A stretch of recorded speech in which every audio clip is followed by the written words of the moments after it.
In an underground residential electrical installation, determining the correct size for the grounding electrode conductor, or GEC, is critical for safety and code compliance. Typically in these installations, the power company, or POCO, connects directly to the line side of the meter. This means that traditional service entrance conductors, or SECs, are absent. The question then becomes, how do we size the GC in this configuration? The bus bars that connect the load side of the meter to the panel board are not considered service entrance conductors. They are internal components of the meter enclosure. Therefore, Note 2 to Table 250.66 of the National Electrical Code, or NEC, becomes applicable. This note specifies that when there are no service entrance conductors, the GC should be sized based on the maximum rating of the service. Since there are no SEC present, the service rating corresponds to the maximum amperage rating of the panel board itself. For instance, if the panel board is rated for 200 amps, then the service rating is considered to be 200 amps. To determine the appropriate GC size, refer to Table 250.66 in the NEC. This table provides the minimum size of the GC based on the service rating. For a 200 amp service, Table 250.66 typically requires a number 4 copper conductor for the GC. Therefore, in this scenario, you would use a number 4 copper conductor to connect the grounding electrode to the grounding bus in the panel.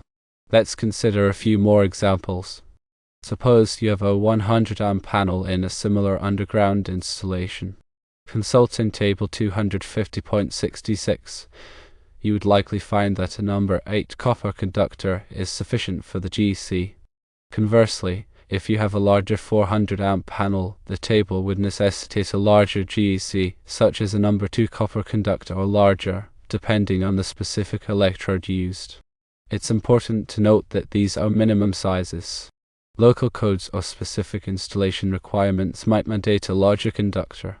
Always consult the local electrical code and a qualified electrician to ensure compliance with all applicable regulations. Remember that proper grounding is essential for electrical safety. It provides a low impedance path for fault currents, helping to protect people and equipment from electrical shock and damage. A correctly sized GEC ensures that the grounding system can effectively handle fault currents, minimizing the risk of electrical hazards. Grounding electrode conductors are used to connect the equipment grounding system, the grounded conductor, if any, and the grounding electrode. The grounding electrode conductor is sized according to NEC Table 250.66, unless otherwise permitted by the code. The size of the grounding electrode conductor is based on the size of the ungrounded service entrance conductors. Where the service entrance conductors are installed in parallel, the size of the grounding electrode conductor is based on the equivalent size of the parallel conductors. The grounding electrode conductor must be continuous, meaning that it cannot have any splices or joints. The grounding electrode conductor must be securely fastened to the grounding electrode. The grounding electrode conductor must be protected from physical damage. The grounding electrode conductor must be installed in a neat and workmanlike manner. If there are no service entrance conductors, the grounding electrode conductor is sized based on the derived ungrounded conductors from a transformer.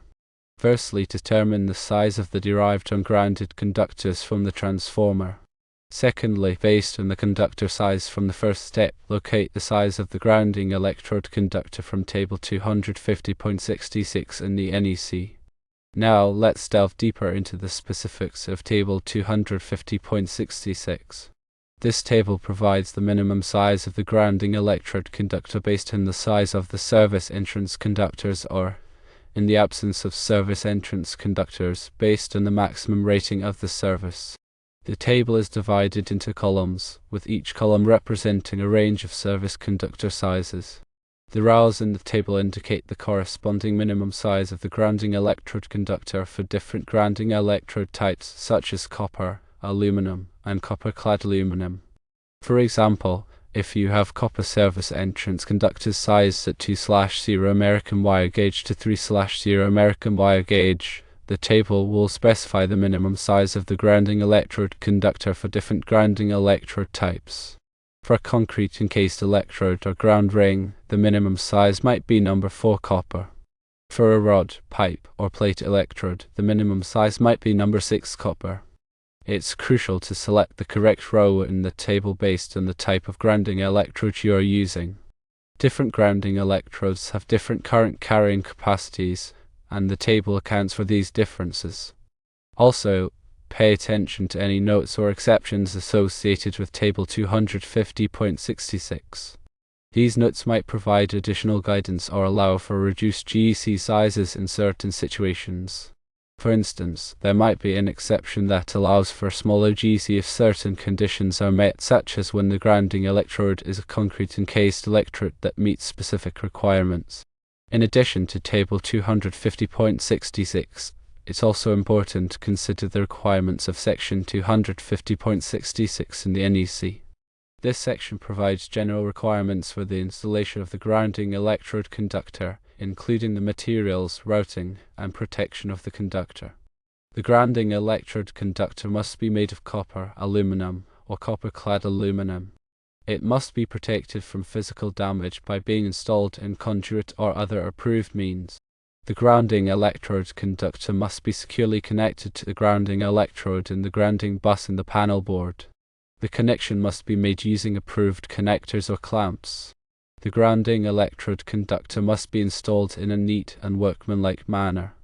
It must be routed as directly as possible and without any unnecessary bends or splices. Now, let's discuss some common mistakes to avoid when sizing and installing the grounding electrode conductor. One common mistake is to undersize the GEC.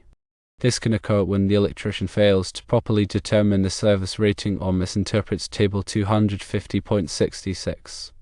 An undersized GEC can compromise the effectiveness of the grounding system and increase the risk of electrical hazards. Another common mistake is to use the wrong type of grounding electrode conductor. The NEC specifies the types of conductors that are permitted for use as grounding electrode conductors. Using an unapproved conductor can violate the code and compromise the safety of the installation. Another mistake is to improperly connect the grounding electrode conductor to the grounding electrode or the grounding bus.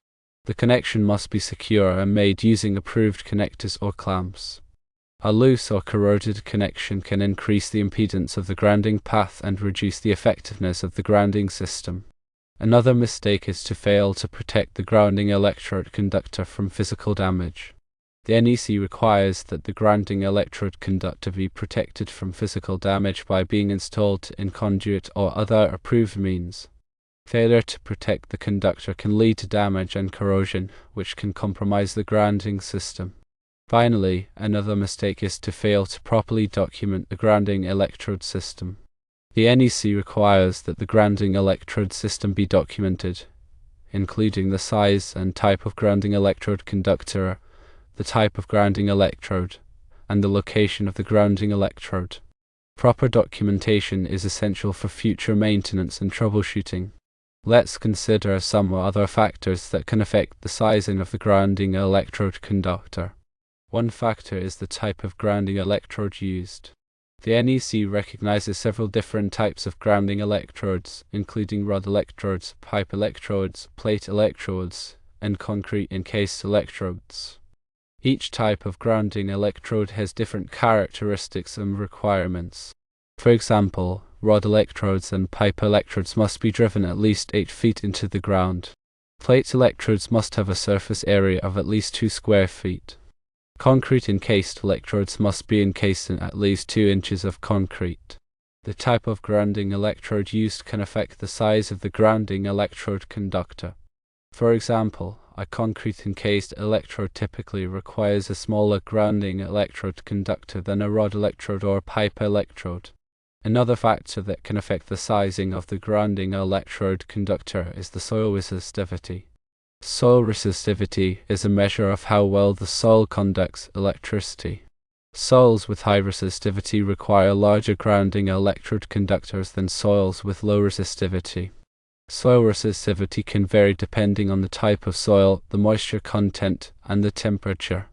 In areas with high soil resistivity, it might be necessary to use multiple grounding electrodes or to treat the soil to reduce its resistivity. Another factor that can affect the sizing of the grounding electrode conductor is the presence of other grounded systems. If there are other grounded systems in the vicinity, such as a telephone system or a cable television system, it might be necessary to bond these systems together to ensure that they are at the same potential. Bonding these systems together can reduce the risk of electrical shock and improve the performance of the grounding system. Finally, it's important to remember that the NEC is a minimum standard. Local codes or specific installation requirements might mandate more stringent requirements. Always consult the local electrical code and a qualified electrician to ensure compliance with all applicable regulations. Proper grounding is essential for electrical safety. By following the requirements of the NEC and consulting with a qualified electrician, you can ensure that your electrical system is properly grounded and protected. In summary, when sizing the GEC for an underground residential service with no service entrance conductors, use the maximum rating of the panel board to determine the GEC size from Table 250.66 of the NEC. Always consult local codes and a qualified electrician for specific requirements. Also remember, firstly, to find out the ampacity of the panel board. Secondly, search for Table 250.66 in the National Electrical Code. Thirdly, find the appropriate grounding electrode conductor to install to the grounding system.